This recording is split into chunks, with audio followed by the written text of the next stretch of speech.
Well, greetings, everyone, and welcome to a very special online event today. It's called Activate Your Brain's Enlightenment Network. Very intriguing title. Access Higher Consciousness and Inner Peace with Dawson Church, author of Spiritual Intelligence.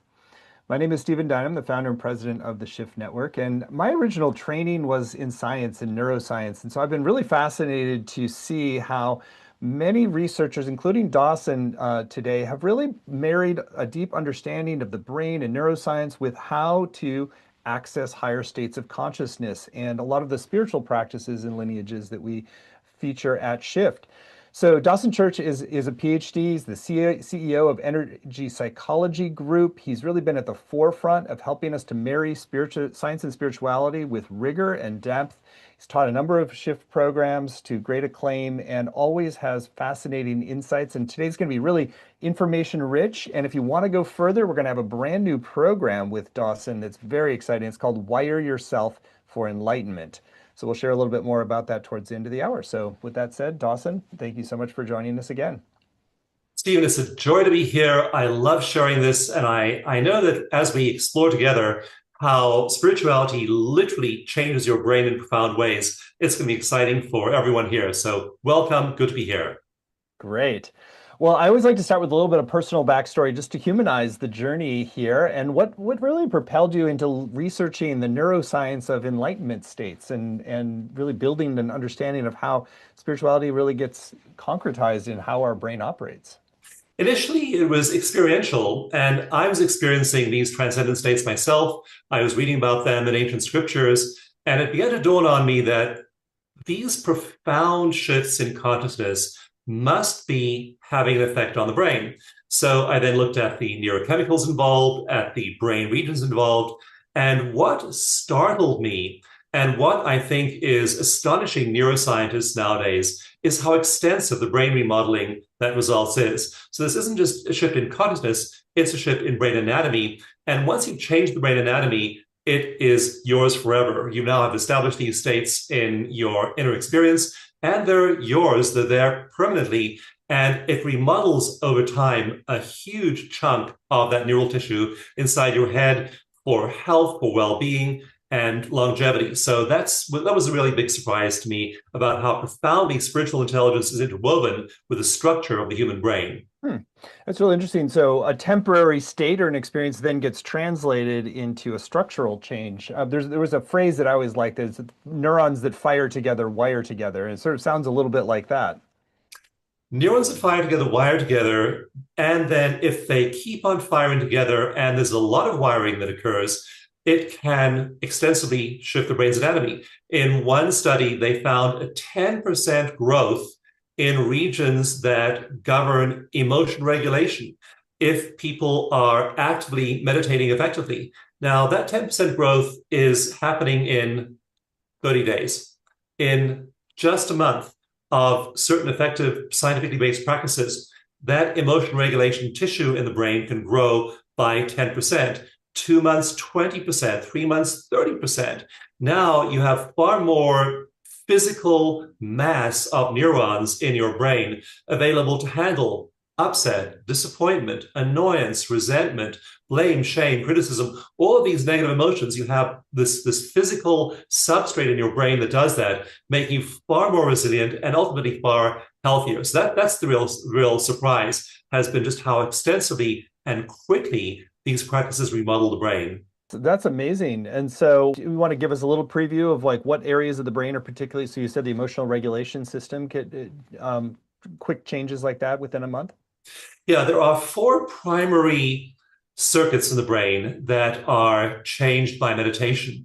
Initially, these were discovered and identified and mapped in meditators, extensive people with extensive meditation experience, like Tibetan monks, like Franciscan nuns. So we found these areas of the brain were highly active and they were growing. What's really exciting now is that as we applied these insights and trained ordinary people who are not renunciates, who haven't spent 10,000 hours meditating to do these things, we're finding the same results in their brains. I did one randomized controlled study published in one of the top neuroscience journals of the world. And we took people off the street, just ordinary people. We trained them in these highly effective science-based meditation methods that we're going to do with everyone today as well at the end of our call together.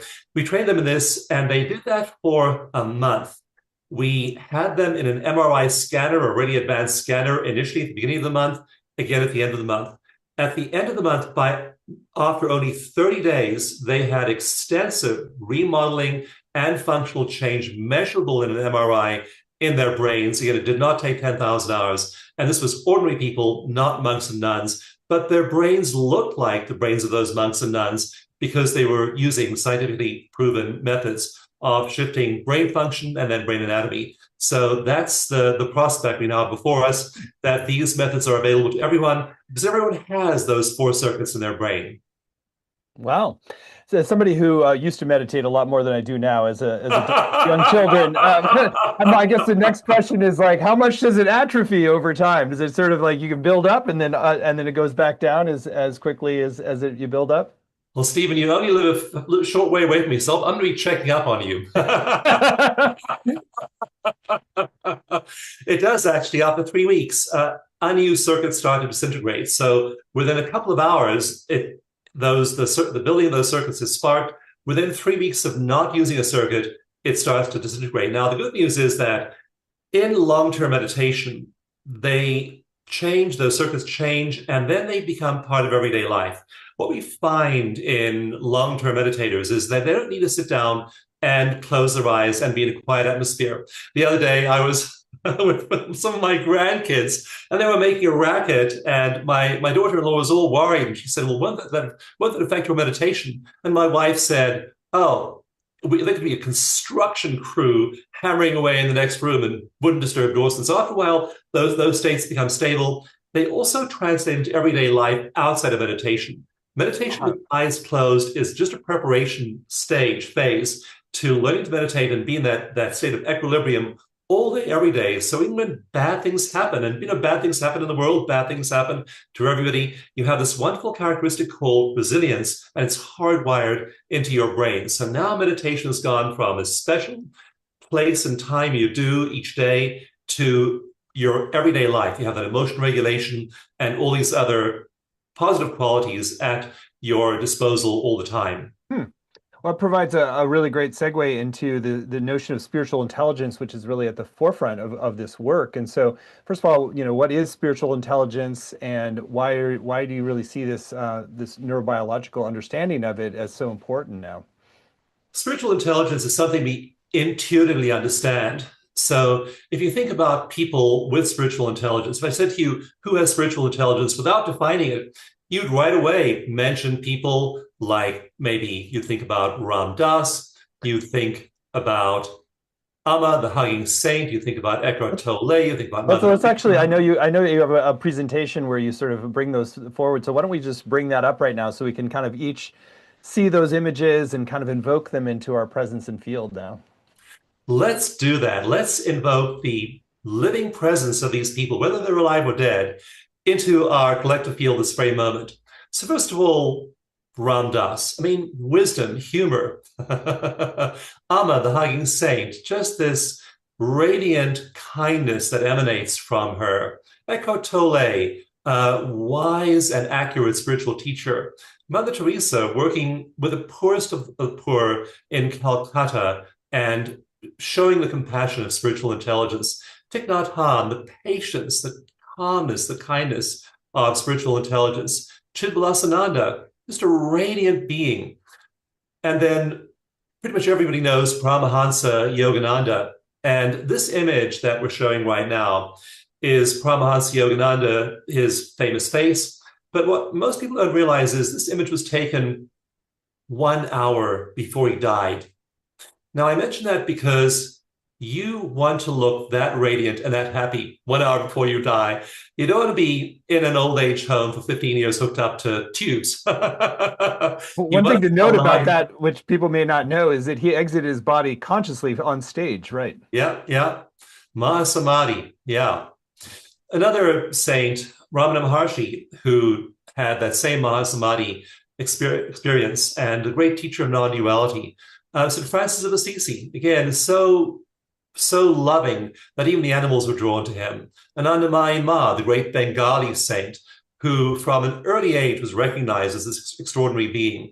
This next person is Kateri Tekakwitha, the first Native American to be canonized by the Catholic Church as a saint. Then Ramakrishna, who started a whole movement in India and then the world. St. Hildegard of Bingen, who had these incredible experiences of light pouring through her body. St. Martin of Porres, who was a man of mixed race and shunned by the church and the friars in the monastery where he worked, eventually he realized he was the holiest guy in the whole place and made him a saint.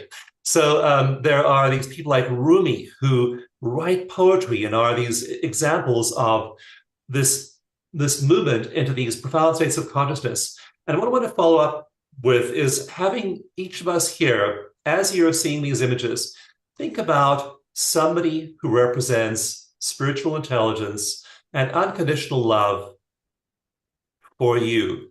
And I'd like you to write the name of that person down because we'll use that in the exercise we'll do at the end of our time together. So write down their name right now. Think of that being who to you represents that unconditionally loving spirit of compassion, of joy, of kindness, all those wonderful qualities, grace, empathy, gratitude. Who's that being of unconditional love for you? Write that name down. We'll go back to that in a little while. Beautiful. Well, I love that. One of the things I just want to call attention to is that you were sort of naming a particular quality or facet of spiritual intelligence with each of them. So you've kind of developed, it sounds like a sort of a list of virtues or qualities that are associated with spiritual intelligence. You want to share a little bit about that? Yes, spiritual intelligence leads to all those qualities. And the definition of it I use in my book, Spiritual Intelligence. That book is based on over 400 scientific studies. And so it's my job as a science writer to read those studies and then translate that into meaningful, actionable principles we can use in our own lives. And the definition is the ability of human consciousness, finite, limited, body-limited consciousness, to interact with infinite universal consciousness. And the word interact there is important. It's not just a one-way communication or like in channeling, receiving information from universal consciousness. It's a two-way street. And you'll find as you develop spiritual intelligence that your individual consciousness is lifted in this transcendent experience into oneness, what's called the non-dual experience of oneness with infinite intelligence. And when you do that, it's no trouble to feel love and compassion and all the qualities of those great masters because they just flood down into your mind, your body, your heart. You get super happy. And again, it's changing your brain, and we'll cover some of the changes this produces in the human brain. Yeah, so let's go back to your presentation since I know it's helpful to see some of the imagery as well. So what is going on in this spiritually intelligent brain? I don't know who the first person was, the first scientist was to ask a monk to step into an MRI. I mean, usually MRIs are used for diagnosing problems in the body. And there are brilliant pioneers who said, we're going to use these diagnostic tools to see what's going on inside the brains of monks and nuns. And when they did that, they found some remarkable shifts occurring. They found that a part of the brain that's active in most of us, called the default mode network, was dormant in these monks and nuns. That's an MRI image of the default mode network, and you see this piece of tissue right between the eyebrows over here is highly active. That's called the mid-prefrontal cortex. And when it is active, when it's red like that, lit up on an MRI, we suffer. We have rumination. We have repetitive negative thoughts. We worry about ourselves. We are preoccupied with the bad things in our past, the potentially bad things in our future. And that is the seat both of our selfhood, both of our sense of self, and also of our suffering. And so that's highly active in many people. It's extremely active in people with high levels of depression, and it's inactive in monks and nuns. That part of the brain quietens down. And these four other brain circuits that I referred to earlier light up, and we'll take a look at what those are. The first of those is called the emotion regulation circuit, which does exactly what it sounds like. It down regulates all those negative emotions. And that doesn't mean that these monks and nuns start to look like Mr. Spock and they're totally emotionless. They're impassive, poker face. They aren't at all. They feel all those emotions. They just have this really valuable control knob that dials them down. And so the emotion regulation circuit is highly active. Again, it's firing, it's wiring, it's getting bigger very, very rapidly in people practicing spiritual intelligence. You want to be able to down-regulate those emotions that otherwise make you upset. The second circuit that is active in these monks and nuns, and also people, lay people learning spiritual intelligence, is the circuit that has to do with paying attention. Right now, you're paying attention to me. I'm paying attention to you. When I meditated this morning, I happened to be traveling, so I was paying attention to some little object that was helpful to me. So people who have developed spiritual intelligence are turning on the attention circuit. The third circuit that's active is the regulation of self-focus. I want to be focused not on me. I want to be focused on something beyond me. And we find that the Mother Teresas and Ram Dasas of this world are highly focused on things outside of their personal experience. They're focused on other people. They love other people. They're compassionate toward other people. And they also have a sense of oneness with the infinite, with that infinite cosmic consciousness. And so that is what you do when you downregulate your intense focus on the self. And again, these circuits are in every single human brain. It's just that in people who learn to meditate effectively and in these monks and nuns, they're highly active and they give them a dramatically better life. And the final circuit is the circuit for empathy. We have a lot of wiring in our brains that predisposes us to connection with other people. We've all heard of mirror neurons. We've all heard of brain regions like the insula, which helps us form connections with other people. Those are highly active in people with spiritual intelligence. And the big point here is that you have these in your brain already. I don't have to send you into surgery to have them installed. You don't have to go live in a monastery for 25 years and take all kinds of initiations, take vows to get them. You've got them already. And these two networks of either the stress default mode network or the Enlightenment Network, which is how we summarize those four circuits, they function like a teeter-totter, a seesaw. When your Enlightenment Network is switched on, your suffering network, your default mode network is dialed down, especially that mid-prefrontal cortex that makes people miserable. When you are all self-absorbed, when you have poor attention, you're scattered, you're frantic, default mode network is highly active, that suppresses the activity of the Enlightenment Network. And the whole purpose of spiritual intelligence, what you want to do is develop spiritual intelligence by learning to dial down the activity of the mid-prefrontal cortex and dial up the activity of the Enlightenment Network. And that is trainable. That is something you can learn to do, and we will be doing together in the Shift course. Oh, it's exciting. One thing I'm just curious about the mechanism. So it's like, how is it that the Enlightenment Network is going to actually suppress the function of the default mode stress kind of response? That's a great question, Stephen. And it's kind of like, think about a water balloon, filling a balloon with water, and then it's a certain size. Squeeze one part, the other part gets bigger. Squeeze the second part, the first part gets bigger. Our brain has a fixed amount of energy. It's consuming glucose and nutrients and oxygen at a fixed rate of about 20% of all of the metabolic activity in our body. And that's 20% day in, day out, whether we're in various moods, whether we're asleep or awake, it's always 20%.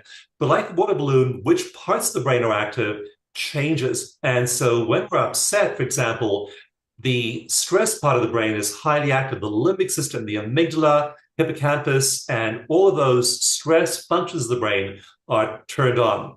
What we're practicing in spiritual intelligence is turning on other parts of the brain. So like squeezing the balloon, those parts are active. And those are the parts to do with, again, these characteristics like emotion regulation, like attention, like kindness. Those are turned on. and those suffering parts of the brain are turned off. Hmm. I'm getting the image of, the traditional thing around there's an angel on one shoulder and a devil on the other. And who are you listening to? It's sort of like, oh, you kind of have to tilt one way or the other. And so you want to listen and expand the energy that's going to the angel, it sounds like. You do. And you do it with practice too. That's all those monks and nuns have done is they've just practiced. What we've found now is ways of accelerating that practice. And the way I developed almost 20 years ago now is called EcoMeditation, where I combine a number of evidence-based methods like the quick coherence technique from my friends at HeartMath. Tapping, EFT tapping is really effective at quickly downregulating the stress response. Neurofeedback, there are neurofeedback techniques that take 3 or 4 seconds, which rapidly regulate the nervous system. Self-hypnosis, mindfulness, all of these things are effective. And eco-meditation just stacks them one on top of the other, and you get into these states quickly. So we developed these scientific tools, we added them together to have a cumulative effect.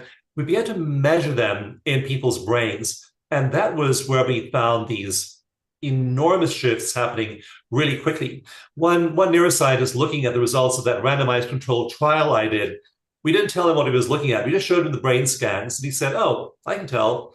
These are scans of monks with 10,000 hours of meditation practice. We said, actually, they're not. They're the brain scans of people who've been doing eco-meditation for 30 days, for 30 minutes a day. So that was the big discovery, is that these states are trainable.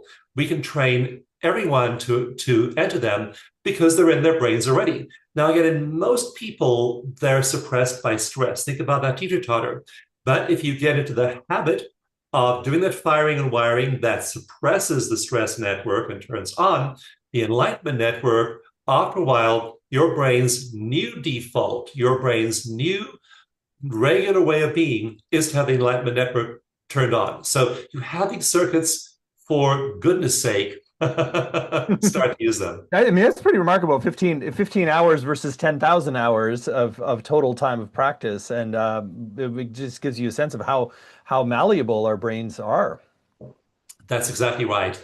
The changes, that's something that's just is, as I mentioned earlier, is stunning neuroscience, is to see how quickly the human brain can change. And people in these elevated states are having these transcendent experiences of oneness with the universe. What we now know is those transcendent states go along with brain changes, and everybody has this hardware. Evolution built in the hardware into our heads. I'm actually getting chills as I say this, Stephen. As I just think about the 3.5 billion history of evolution on Earth, and then think how evolution actually wired us for transcendence, for joy, for compassion, for all of these wonderful experiences. We literally had this stuff inside our skulls already. And the tragedy is when I work with people, when I'm dealing with clients or groups, like I did a 20-year research cycle on PTSD, working with over 20,000 veterans with PTSD, and many other people. Our techniques are used in the VA and many hospital systems. People suffer so much, and it's heart-wrenching to realize that they suffer sometimes and they die suffering, never turning on that Enlightenment Network. So you want to enter these elevated states, train your brain that way. And there are 5 characteristics of people who are in these states. And what they are is common to all of those who are entering these transcendent experiences. One is a sense of oneness with the universe, with nature, with your body, with all it is, with other people. 2 is a sense of clarity about the trajectory of one's life. The 3rd is the perception that the world you discover when you are in that spiritually intelligent oneness with the universe, that's the real world. The sages, the spiritual traditions tell us this. That's the real world. This is the world, the external world is the world of Maya in Sanskrit, or illusion. And you realize this fundamentally, not as a concept, but as a direct experience as you enter these elevated states. The 4th one is a feeling of surrender. You're surrendered to the universe. You don't have to hang on so tight anymore. You can let go. And the final one is the conviction that your life has meaning and purpose. I don't have to give you a course to tell you what your meaning and purpose in life is. You will find that inherently as you express your full potential. That is, those 5 characteristics are part of something called the Transcendent Experiences Scale, which I developed along with Dr. Andrew Nieberg, who wrote the book How Enlightenment Changes Your Brain. And we've now validated that scale in scientific research. That's where you go to when you're in these elevated states. Very exciting that you've also validated that as well, so that it really proves that this correlates with those brain changes. So great stuff. So let's talk more about the how-to then. Is like how do you sort of develop the spiritual intelligence and make use of all this neuroscience understanding? What you don't do is do what I did. I strongly recommend you not follow in my footsteps. So when I was 15 years old, I left home and I joined a spiritual community. We meditated, we read the world's perennial philosophy, the great spiritual masters and traditions. And the meditation teacher said, the way you meditate is you close your eyes, sit up straight, and still your mind. Now, I could sit up straight, I could close my eyes. Still my mind, not going to happen. The mind is not designed to be still. The brain is not designed to be inactive. The mind is designed to be wandering and looking and scanning the horizon for threats and opportunities. It's just the way we evolved. So you don't want to do that. You want to do things that are evidence-based and that really, really, really work. And we've found that it's a fairly small subset of things that work. And what's common to all of those techniques that are part of eco-meditation is one central characteristic, which is that they are physiologically based. They are not a mental instruction like follow your thoughts or try and relax. They are physically based. They are literally telling your body to do certain things. And we found that once you relax certain very specific muscles, once you enter certain very specific breathing routines, that you automatically enter these elevated states. So I've done this now with tens of thousands of people, and automatically they find themselves in these states. But you have to use those science-based methods. Again, we call that eco-meditation, and it's easy using that to enter those states and initiate that firing and wiring process. That makes a lot of sense. So why do you think it is that you have to, the physiological basis that you're orienting around the actual physiology versus more abstract energy or concepts? It's hard to use the mind to control the mind. So if I tell you, don't think of a pink elephant, don't think of anything else except a pink elephant. You can't do it. You can't use the mind to control the mind very easily. And I know I spent so many years trying to do that in meditation, and I felt like a big fat failure. I just felt as though I tried all these meditation methods. I took meditation classes, I sat with Buddhist masters, I read books, I took courses, and it just didn't work because I was trying to use my mind to control the mind. What's unique to these science-based methods of eco-meditation is that they use the body. And if you center yourself in your body, if you use your body and enter the physiological, essentially you're mimicking the physiological state of a meditation master. When you use those physical methods, like one, for example, used earlier, to think of that transcendent being, that being of unconditional love. Now, if you do that and breathe and imagine your breath moving in and out through your heart, feel your heart area, while you think of that being of unconditional love, you're going to feel a physiological shift. It's likely that your trapezius muscles will relax, your breathing will deepen, and you're now in a different physiological state. So we're aiming for putting people into those physiological states of those meditation masters. When we do that, it becomes easy. Great. Well, let's keep going with your presentation. I know you also want to talk about flow and how that relates to all of this. Yeah, so I've also been studying flow in my newer studies. And flow is that wonderful, delicious state we all get into sometimes when everything's just happening perfectly all around us. Maybe you were one day watching a beautiful sunset and you found yourself in flow. Maybe you were playing a melody on your favorite instrument or dancing to your favorite music or hugging a friend and you found yourself in flow. Beautiful art, immersive sensory experiences. They're in the middle of a rose garden. Suddenly you found yourself in flow. You're running, you're exercising, you're in a yoga class. Suddenly you're in flow. We've all had these experiences of flow. And the cool thing is that what we see in EEG research is that that is a similar brain configuration to the meditative state. And so you don't have to be spiritual necessarily to have spiritual intelligence. We find that many people who are atheists or even agnostics, they are able to enter these elevated states. So whatever puts you in flow is going to do that. And when you meditate, you're far more predisposed to enter a day of flow. So I'll train you to meditate in the morning. Your whole day is likely to be much, much easier after you've entered that flow state. And again, it's a feedback loop. When your brain is used to flow during the day, it's easier to enter meditation the next day. When you're in meditation as a frame to start your day, you tend to have a day that's in flow. Everything just goes a little more easily. So there's this conversation happening between meditative states and flow states, and you are predisposing your whole life. Again, nothing's perfect. It's not as though you won't be affected by the economy, or you might never lose your job, or you might have marital or health issues, but you are approaching them from that highly empowered state of flow. What starts to happen is your brain is then changing rapidly.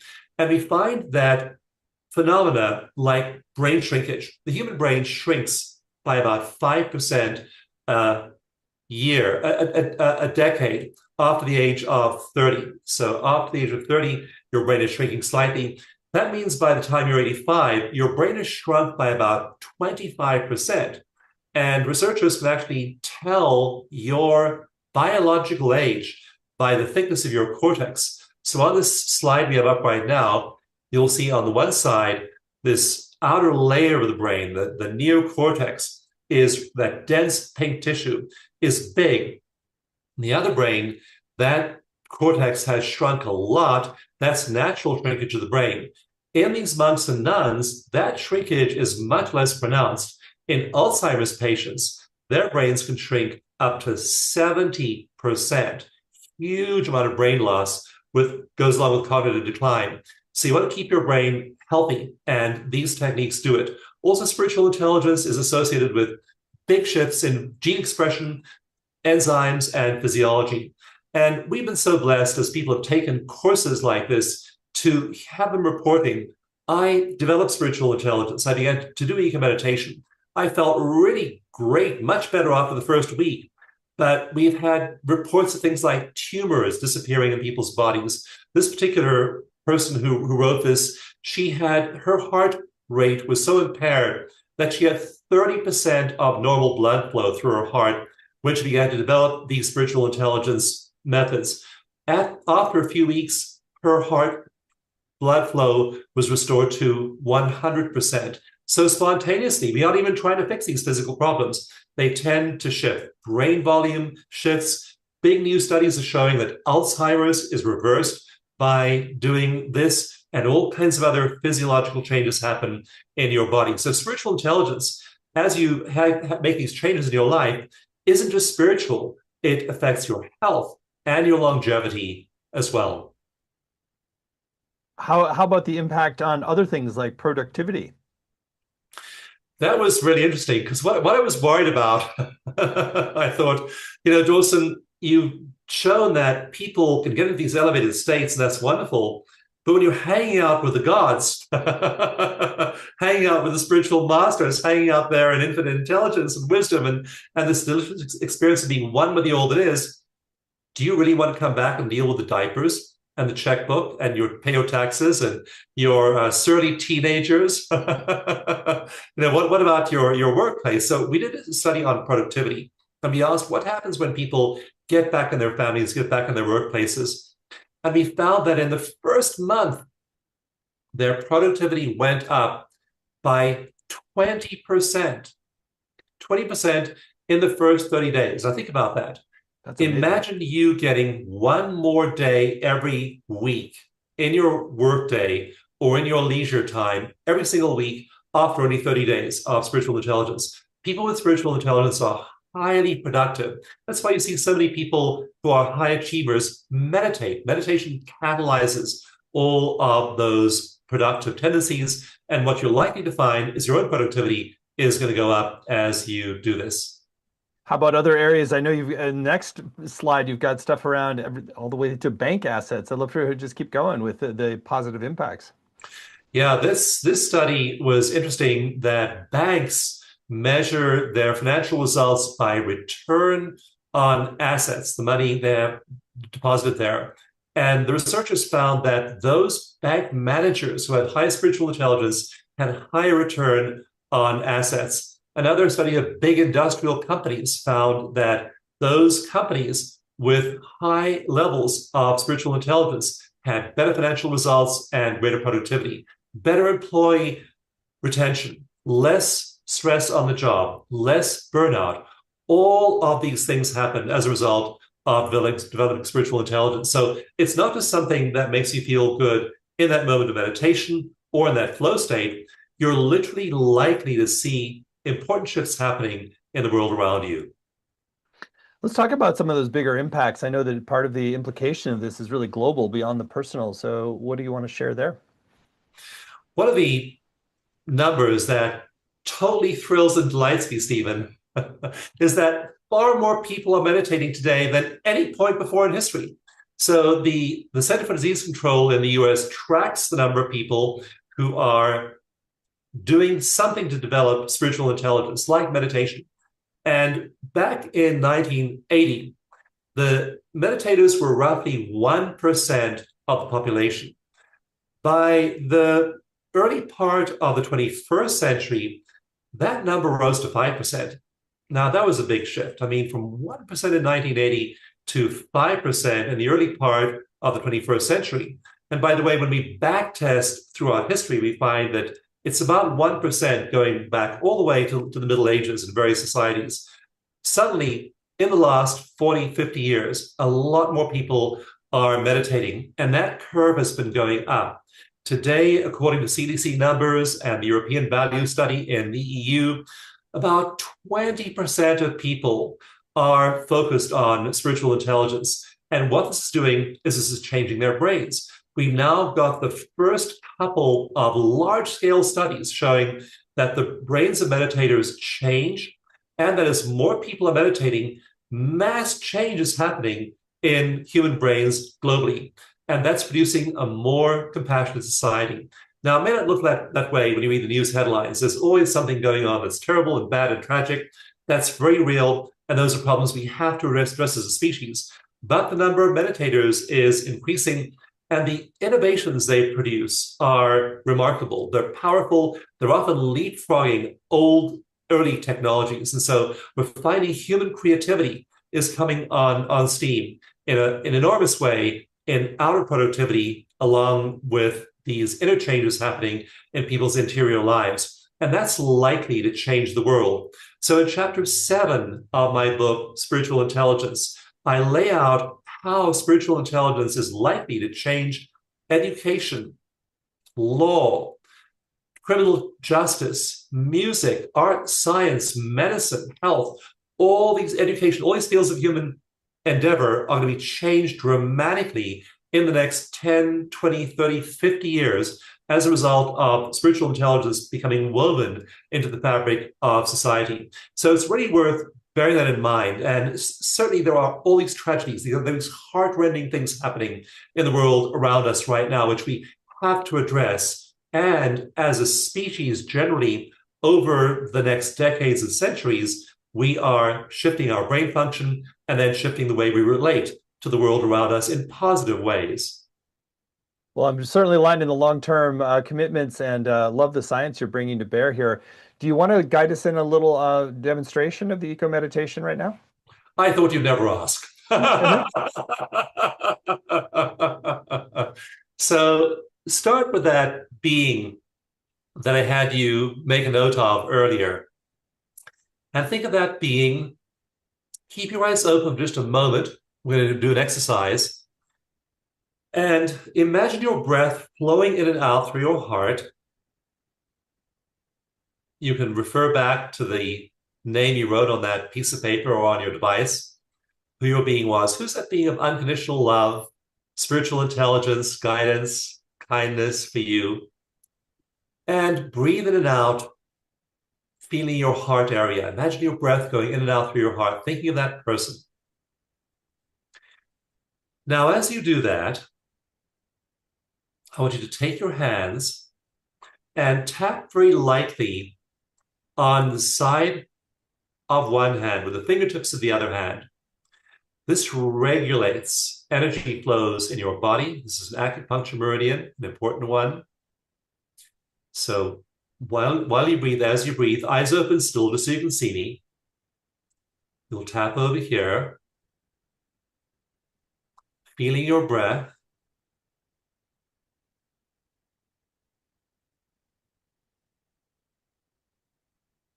You'll find yourself naturally shifting, slowing down, relaxing as you tap.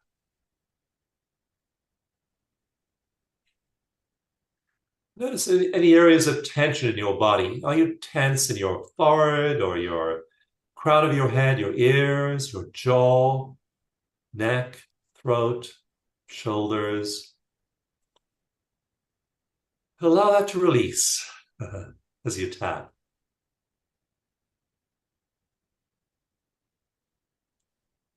Feel your heart, your breath flowing in and out. Now, with the flat of your hand, tap on the top of your head. Another important energy meridian. Relaxing your body, noticing any tense areas. Now take two fingers and tap where your eyebrows meet the bridge of your nose. Keep your shoulders relaxed.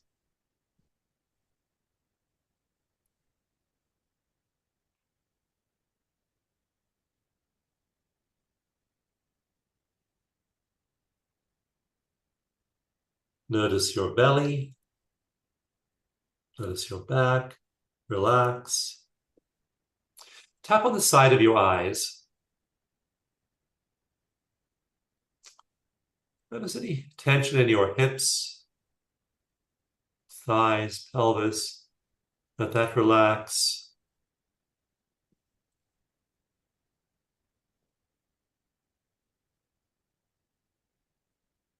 Tap under your pupils of your eyes.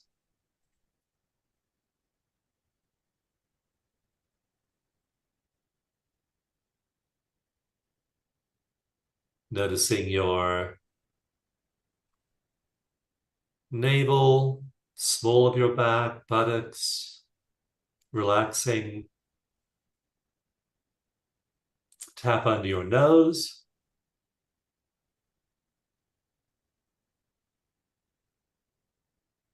Tap under your lower lip. And tap under your collarbones where they meet your breastbone.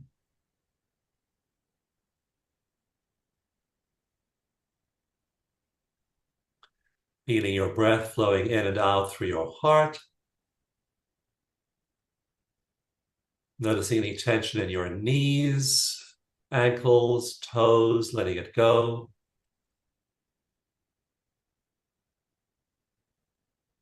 Cross your arms and tap under your arms with the flat of your hand.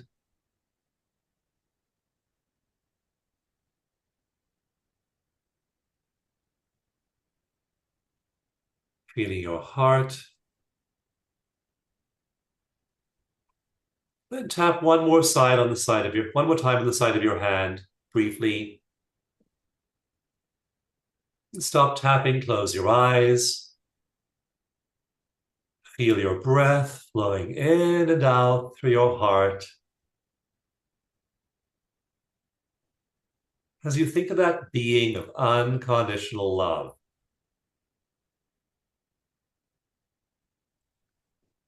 And slow your breathing down to 6 seconds per in-breath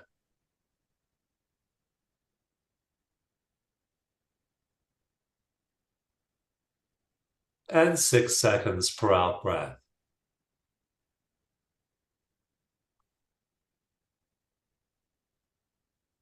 Breathing in through your heart, 6 seconds.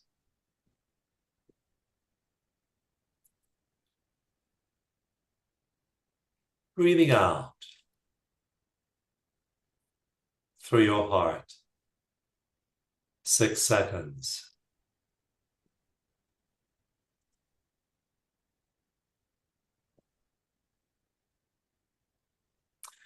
Notice your tongue and deliberately relax your tongue, allowing it to rest on the floor of your mouth.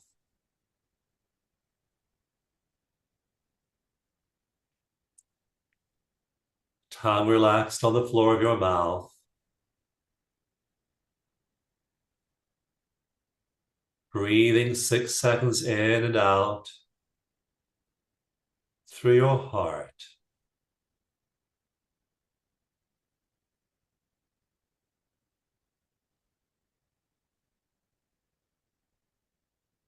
And now notice your feet. And bring your attention to your feet. Feel them resting on the surface underneath you.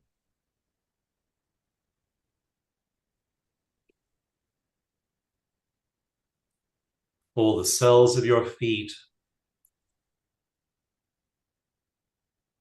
all the molecules of those cells,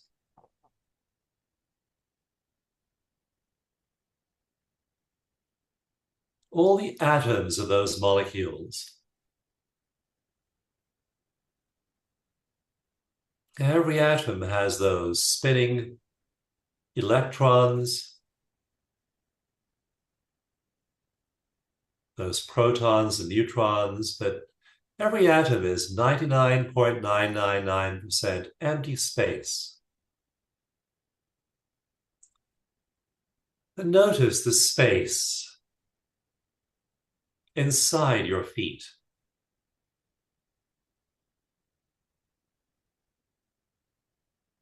Notice the space inside your tongue. Relaxed, lying on the floor of your mouth.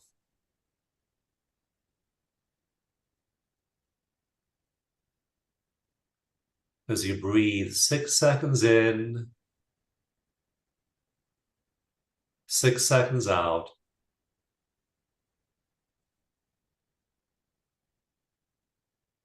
through your heart.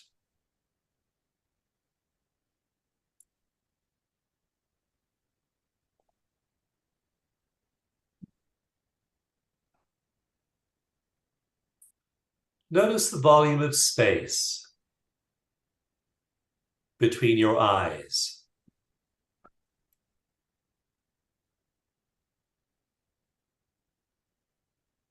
Focus your attention on the volume of space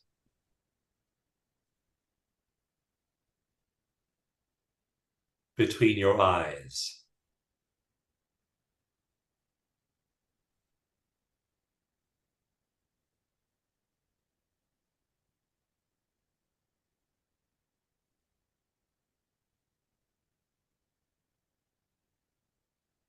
As you breathe 6 seconds in and out,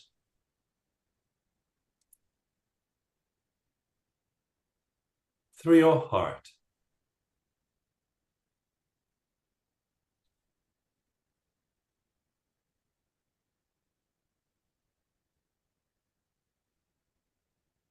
Celebrating that being of unconditional love that holds you, that loves you.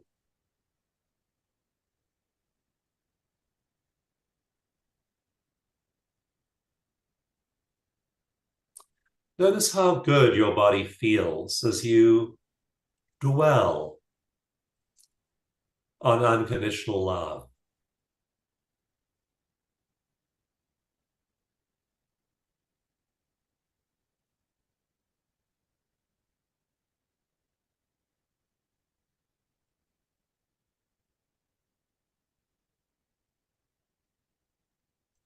Notice your breathing, 6 seconds in, 6 seconds out.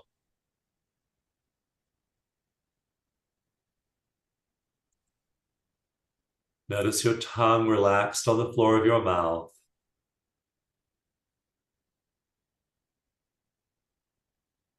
Notice the infinite space between your eyes. Notice the volume of space inside your feet.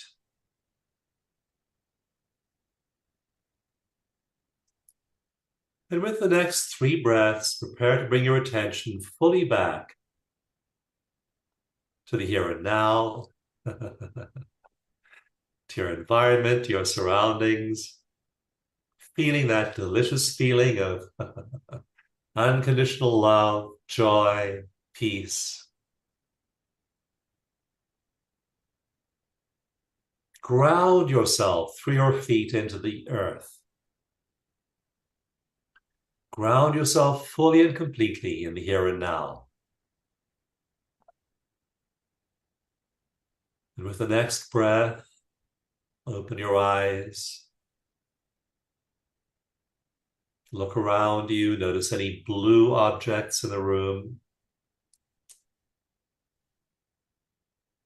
Notice the largest green object in your environment.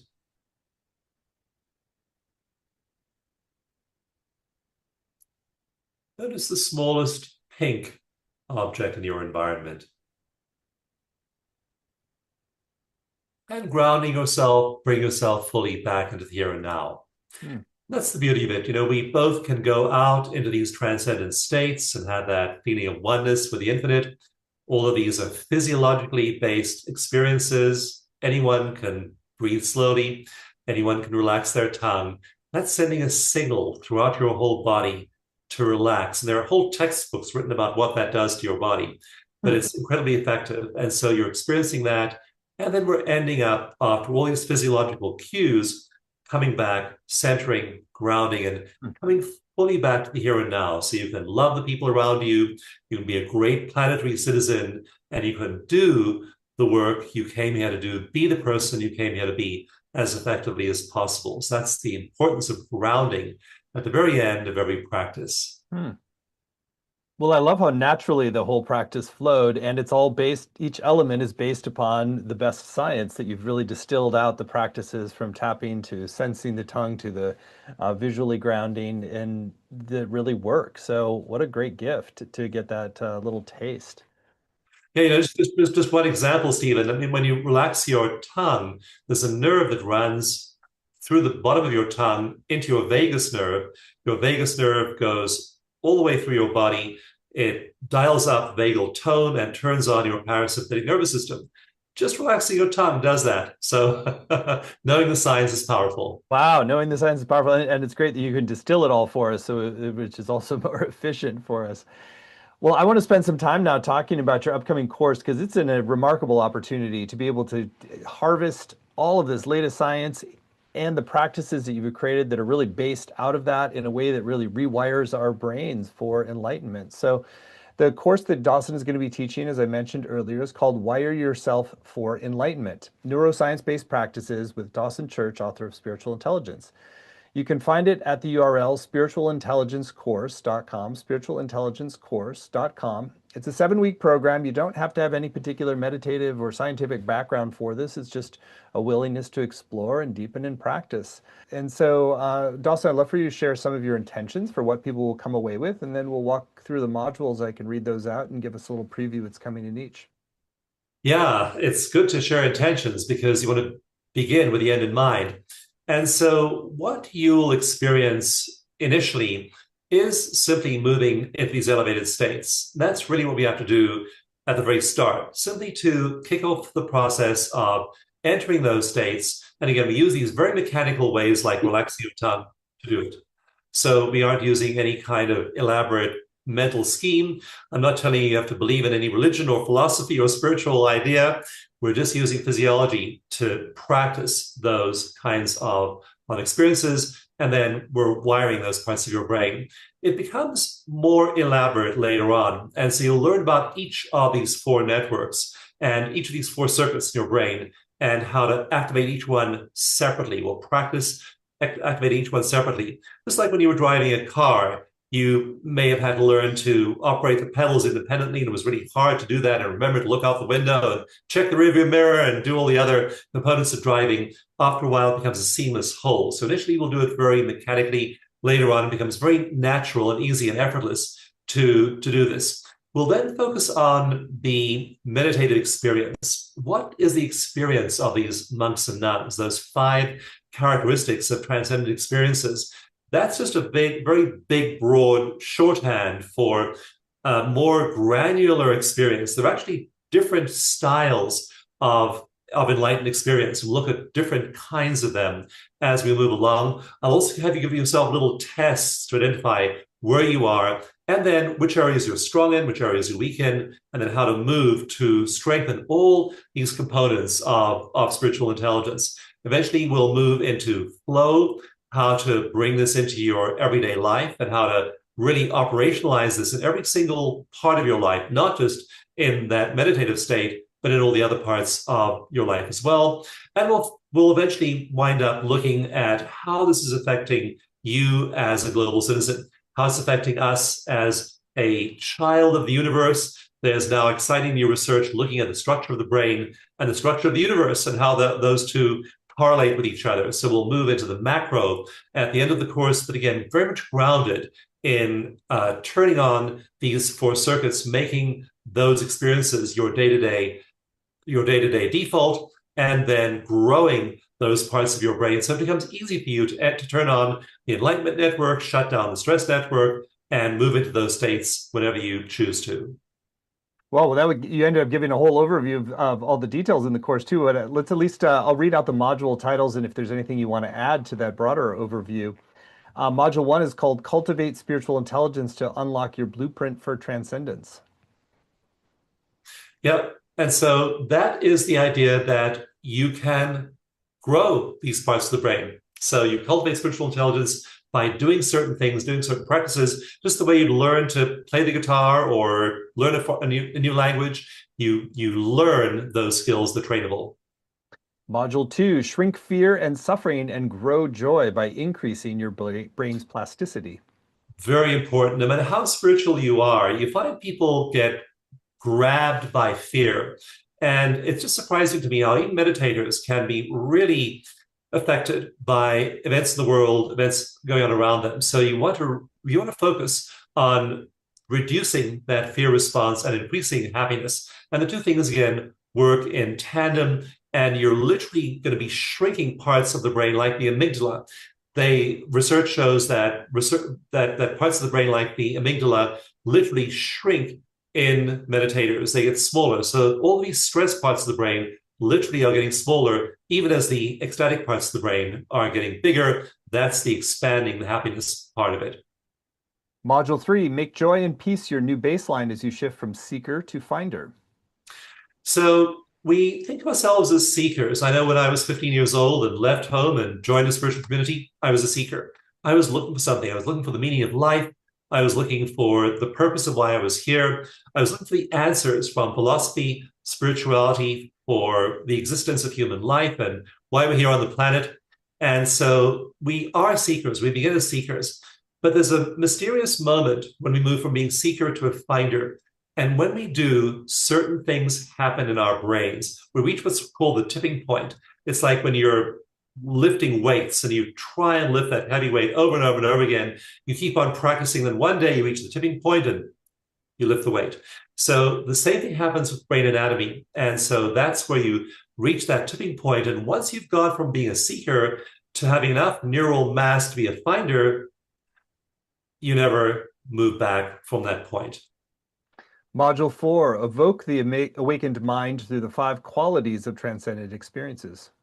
So we'll look in more depth at those 5 characteristics of the transcendent experience, and you'll score yourself in each of those and see where you're doing well, where you're struggling, and how to strengthen those areas where you are struggling, but also how you can become a master of those areas you already do well.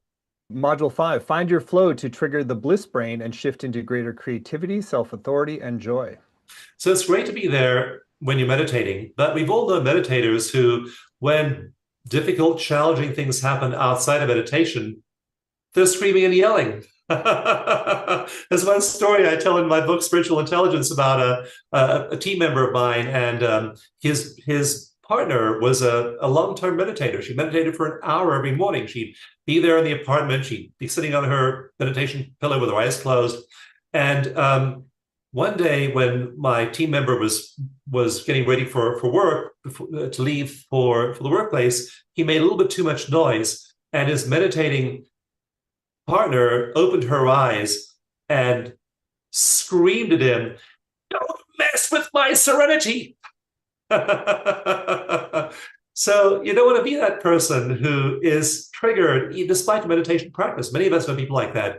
You want that to be part of your woven into the fabric of your life, and that's flow. This section of the course will focus on moving that from being this intense experience of oneness and transcendence during meditation to being pervasive throughout your life. Module 6, rewire your brain and accelerate your evolution with kindness and compassion. So there are many different techniques that neuroscientists have found enhance and accelerates this effect, the development of spiritual intelligence. But there's one, if you look at the whole range of neuroscience studies, MRI studies for the last 30 years, there's one meditative practice that moves the needle in terms of brain growth more than any of them, and that's compassion. So we're going to move into compassion exercises in that week and focus on activating our compassion in real and powerful ways. That builds up that lobe of the brain called the insula. And what we discover is that it's not just compassion, it's all positive emotion. In fact, the term I use for it in the book is a single positive meta emotion. It includes gratitude, awe, joy, kindness, all of these wonderful emotional experiences besides compassion, and you find yourself having a flood of this. When that hits, when you reach that point in your spiritual development, your brain development, your brain is flooded with that positive meta emotion. It simply sweeps away enormous parts of your personality in that experience of bliss. You can't mistake it. You want to aim for that happy state. And finally, Module 7, deepen your spiritual intelligence and understand your role in supporting a flourishing world. So why are we doing this? Are we just doing this to be happy? So we can be happy, compassionate, nice people, having a great inner experience in a world that's going to hell in a handbasket? We're doing this, and that really was what the ancient mystics of the Middle Ages had as their ideal. You know, go back and read the Desert Fathers of Christianity or the ancient early mystics in Buddhism. They respected the experience of being in the cave, being the hermit, traveling to these amazing transcendent states and never coming back. We need to come back. We have a world that needs us. We have all kinds of issues: gender inequality, income inequality, climate change, all the social problems we see around us. We need people who are both transcendent and come back and are engaged. And the world is in crisis and needs us. So that final section of the course is all about being a spiritual activist and translating those transcendent states into practical action in the world around us. Well, what a great program. This couldn't be more timely and more important in terms of grounding in the science and also having an impact in the modern world. So again, the whole program is laid out in detail at spiritualintelligencecourse.com, more than we've just shared here today. In addition to the 7 90-minute live sessions with Dawson that we just described, you'll get recordings of every session, both video and audio, as well as word-for-word transcripts. The practices are really central. You'll get weekly practices to do at home. There's a community to also support you in making some of these changes and a small group time to connect with other participants. And on the page, you also see Dawson's been very generous with different bonuses as well. There's a video to calm your nervous system called EcoMeditation for Transcending Trauma. There's also 2 PDF chapters from his book, Spiritual Intelligence, The Neuroscience of Awakening. And there's a special bonus that you get when you sign up by midnight tonight Pacific time, which is called The Science of Heart Intelligence. And this is a dialogue between Dawson and Roland McCready, who's the lead scientist at the HeartMath Institute. Really, he's taught for Shift as well. Quite brilliant. Anything you want to share about that special bonus folks get when they sign up today? Yeah, and you'll find that, like in that dialogue with Roland McCready, we're so focused on experience and people translating this into their everyday experience and the amazing insights that science gives us, and how it's no longer just a spiritual idea, that it translates into everyday life as well. And also, we touch in that program on the huge cosmic cycles we can now measure. We can measure them in forms like solar activity. And then we measure how that correlates with individual human well-being. So we take a look at the big science and also the small science of how our bodies and brains flourish in these elevated states. Hmm. Well, what an incredible extra bonus to add to this program when you sign up by midnight tonight. So it's clearly going to be such a profound, science-based, practical, and illuminating journey if you choose to move forward. And we've kept the investment very accessible. It's just three payments of $128, or you save 10% when you pay in full with one payment of $349. The course is going to start September 3rd, run Wednesdays at 9 Pacific, noon Eastern. But even if you can't make the live times, you can still get the full value with the recordings, the transcripts, and the community. On the page, there's some beautiful testimonials of Dawson just on his brilliance and practicality, and also just how warm he is as a teacher. So you're really in for a treat with somebody who's embodying and walking the path of spiritual intelligence in really beautiful ways. So again, it's all at spiritualintelligencecourse.com, and you will get that special bonus with Dawson and Roland McCready when you sign up today. So, Dawson, what an illuminating hour we've had with you. Anything that's still on your heart you want to share with folks who are considering doing the course? I'd like to challenge those of you who have shared this time with me and Stephen to make this the time in your life where you commit to letting your potential flow. And so many people have excuses. Well, I don't have the time. It's going to be inconvenient. I'm going to put aside these hours. And they have all these reasons why they don't develop their spiritual intelligence. They stay small. They stay miserable. They stay suffering. And what science is showing us now is that we have these circuits in our brain, that joy, ecstasy, transcendence is every single human being's birthright. It's built into the structure of our anatomy. And the tragedy is if you don't claim it, if you just stay small. So I urge you to make this your time. Join me for this course and claim what and who you really are. Let that great promise come through your body, through your brain, and shift your life now. It's your time to do this. And all those excuses, all those reasons why, they're not that important. This is really the only important thing we do in our lives. Either we awaken or we don't. And this is our time for awakening. I love the urgency and the warmth of that invitation as well. So thank you, Dawson, for a fantastic hour. So illuminating. I learned a ton, even though I have a background in neuroscience. So thank you all for joining. And if you want to go further into Dawson's Church, it's important, it's urgent, and it'll be fun as well. And so it's all at spiritualintelligencecourse.com, and you'll get that special bonus with Dawson and Roland McCready when you sign up by midnight tonight. So thank you so much. Many blessings.